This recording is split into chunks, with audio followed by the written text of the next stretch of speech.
Hi guys, welcome to my channel. For those of you who don't know me, my name is Jackie.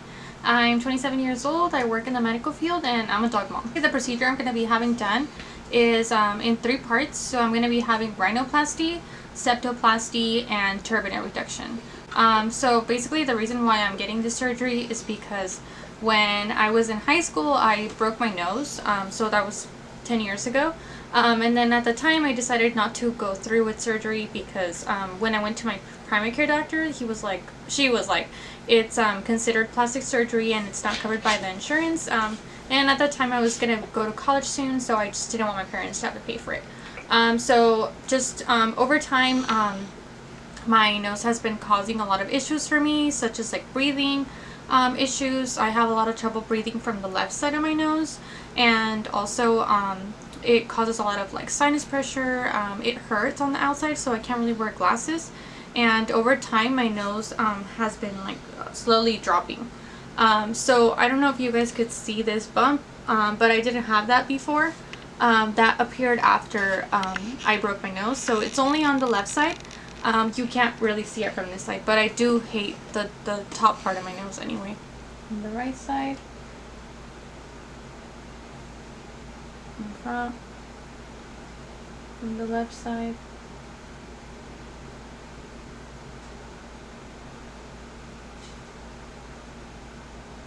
Okay, so the doctor that I chose, his name is Dr. Keith Herbert. The reason why I chose him is because he is a cosmetic surgeon and an ENT, and then also because like a lot of his practice is based on rhinoplasty. I saw that he does a lot of surgeries on people who have broken their nose in the past and have difficulty breathing, so I figured he was just like the safest bet for me. Before I did choose him, I did ask around with other surgeons, and the reason why I just chose not to go with them was because like maybe like only like 10% was rhinoplasty, another one was like 20%, and honestly, like whenever you're choosing rhinoplasty, make sure that you go with someone who does this like often. Like the majority of his practice is based on rhinoplasty, and it also helps that he also has the ENT part. So that's why I chose him. So basically, the procedures I'm going to be having done, I can explain them to you guys, is the rhinoplasty, the septoplasty, and the turbinate reduction. So the septoplasty, what I'm going to be having done is they are going to shave the chip bone that's broken, and then they're going to kind of like shave the dorsal part of my nose, which is this top part, and they're going to kind of like lift my nose a little bit because that's where my fracture is, and it's causing my nose to go down, so it's really unstable from the top. So they're going to kind of fix the top. They're also going to fix the front of my nose. They're going to make this smaller. And then he's gonna do the septoplasty, which is the septum part of my nose is deviated towards the side of the fracture, so it goes towards the left side. So he's gonna straighten that out as well. And then my turbinates are just naturally enlarged. We have tried different things. When I would see the ENT, she would give me nasal sprays and medications, but they just weren't working. So he's going to be shrinking those during surgery as well. So that's also going to help my breathing. So turbinates, for those of you who don't know, are just something we have inside of our nose. We have like an inferior turbinate and then the superior. So basically when those become enlarged, it kind of blocks the nasal passages. Mine are just naturally enlarged, like I said, and the purpose of those is to kind of filter that air that we breathe through our nose. It kind of like moistens it, and they control about 70% of the breathing through the nose, and mine are just blocking that for me. So that's why, another reason why I have difficulty breathing. So those are going to be shrink down. So basically when I broke my nose, it's not even a cool story. I threw the door open and it bounced back, and I walked into it and it hit me from the left side of my nose, and honestly at that time, like, I just saw like everything went black. And I just like held on to something, and like I said, I did go to the doctor, but the doctor was like, you know, it's not covered by insurance, and honestly I just didn't want to put my parents through that. So as the years have gone by, my breathing has just gotten worse. I've had a lot of issues with my nose, and honestly, like, it's just been something that I just have been wanting to do as well. Like, I kind of hate my nose, and it doesn't help that it's so like unstable from the top. which is causing it to go down. So I hate my nose, and I hope that after this procedure I just feel better about my nose and my face or whatever. I know it's always been an insecurity of mine, so hopefully after this procedure I just feel a lot better with myself, a lot more confident, and that my breathing just improves, which is the purpose of your nose, but mine's not doing that. So like I said, if you guys have any questions about the procedure, feel free to message me. And another important thing that when you guys choose your surgeon is that to ask a lot of questions.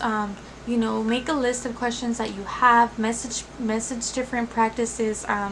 Don't go with just any surgeon that you find. I know that if you were to go, like, let's say to Mexico, because I did consider that in the beginning, it's going to be a lot cheaper, but honestly, like, I just wanted to go with someone that I knew was going to get the job done right.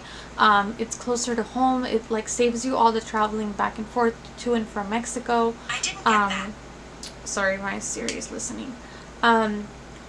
Yeah, so I just wanted to do this here locally, because like you don't want to be traveling in the car like after getting your nose surgery, because you do have to stay here locally for your post-op procedure, for your post-op visit and such, and then you don't want to be in the car like for too long, so you do have to stay like into like a nearby radius, because you will have to return in a week for your splint and cast removal.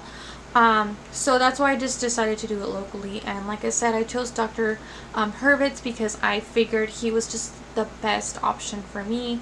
And I did do a consultation with a different surgeon before I found Dr. Hurwitz, but I just didn't feel comfortable with him because I think he said like 10% of our practice was rhinoplasty, and also he can only fix the outside of my nose, not the inside.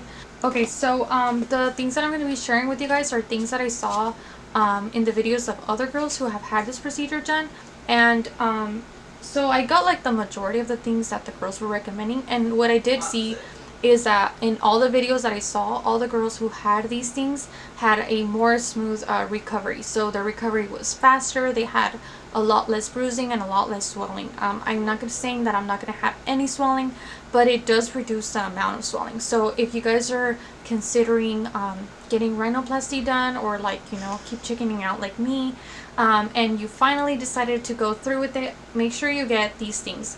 And like I said, I will be updating you guys on everything. So like this video is just to tell you guys like what I'm gonna be doing, all the things that you guys should get if you're considering the surgery, and I can also talk to you guys about the price. So I guess before we go over the things, I'll tell you guys about the price.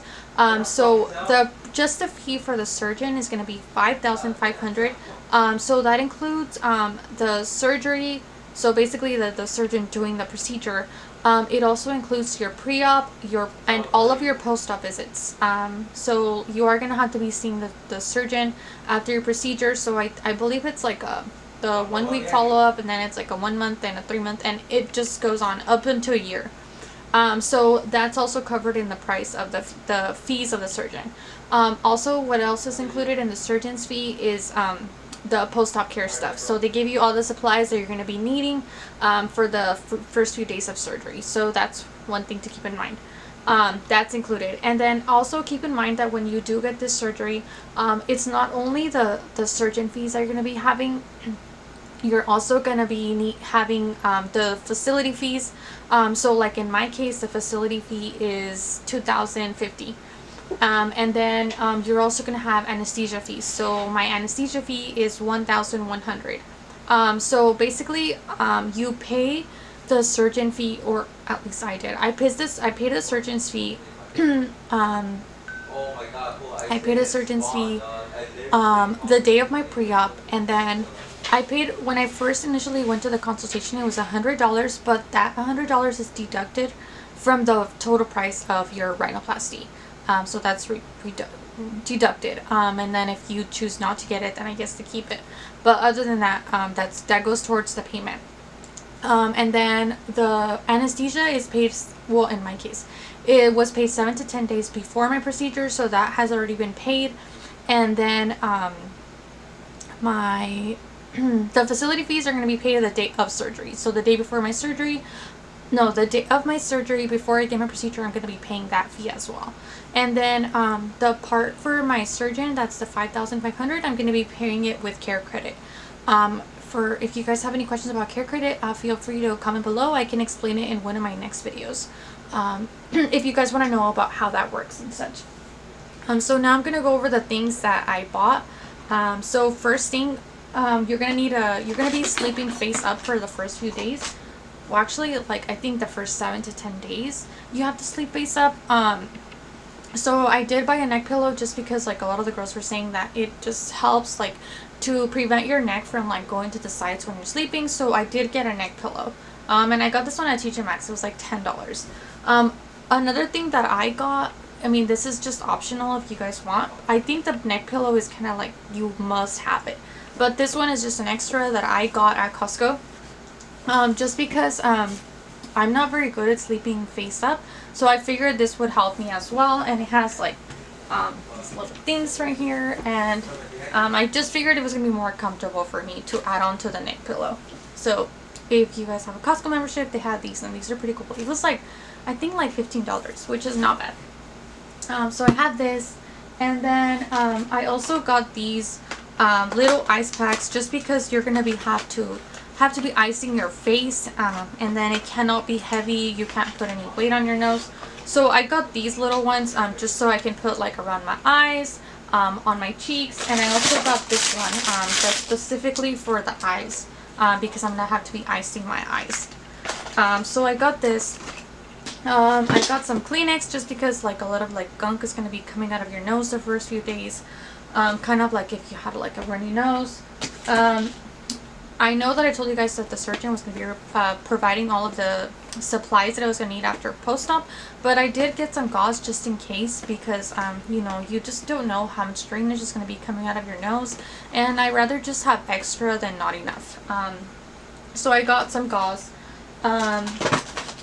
I saw that a lot of girls had chapped lips because you're not going to be able to breathe through your nose, so it makes your mouth like super dry, and your lips as well. So I did get some Carmex, and I saw that some girls, I normally use Carmex, I love it, but I saw that some girls also bought Vaseline one, so I just got this one just to try it as well, just in case, you know, the Carmex is not working for me, but I'm sure it will because I love Carmex. So chapped lips are like a big thing. I saw a lot of girls like that were complaining about their lips cracking, so chapstick is a must-have. Another thing I got were these dry mouth pills. I saw a lot of girls were complaining of like dry mouth, just because like you can't breathe through your nose, so it makes your mouth like super dry, and also it gets like a little bit irritated from having the breathing tube during the procedure. So a lot of the girls were getting either the biotin gel, that you just kind of like squeeze into your mouth, or they got the dry mouth pills. I decided to go with the pills, just because they have like a mint flavor and they kind of look like Halls, so I decided to go with this. But yeah, and then another thing that I got are these bromelain pills. So they're basically just like some kind of like these pineapple pills. I saw that pineapple helps a lot with inflammation, and also it helps reduce sinus inflammation. So I know that you should be eating the pineapple instead, which I am. I bought a lot of crushed pineapple because the first few days you're not going to be able to eat very much. So I did buy some crushed pineapples, some pineapple juice, but I also got these pills just because I saw that some girls said it helped a lot with the inflammation. So I mean, if you want to get those just to be extra, I would get them. And then I also saw that a lot of girls that use the arnica pills, they had a lot less bruising. So I would definitely get these. These are like super important that you get. And to go along with it, I got the arnica gel. So a lot of the girls were putting the arnica gel like right under the eyes, like the top of the cheeks, because you are going to have a lot of bruising and swelling. So arnica gel and the arnica pills are apparently lifesavers. So you can get one or the other, but I just got both because like I'm already like super extra when it comes to like mosquito bites and such. Like I get like these huge bruises, so I know that I'm probably gonna have like just like a horrible reaction to the procedure, so I just decided to be extra and just get them both. So also I saw a lot of girls were complaining about like your whole like cheeks and your mouth being swollen, and they were not able to open their mouth. So a lot of them were saying that you should get a baby toothbrush because it's going to be really hard for you to brush your teeth. So I got a baby toothbrush. Mine is a giraffe, and I just got this one because it stands, but you obviously don't need a standing giraffe toothbrush, but I thought it was cute, so I got this one.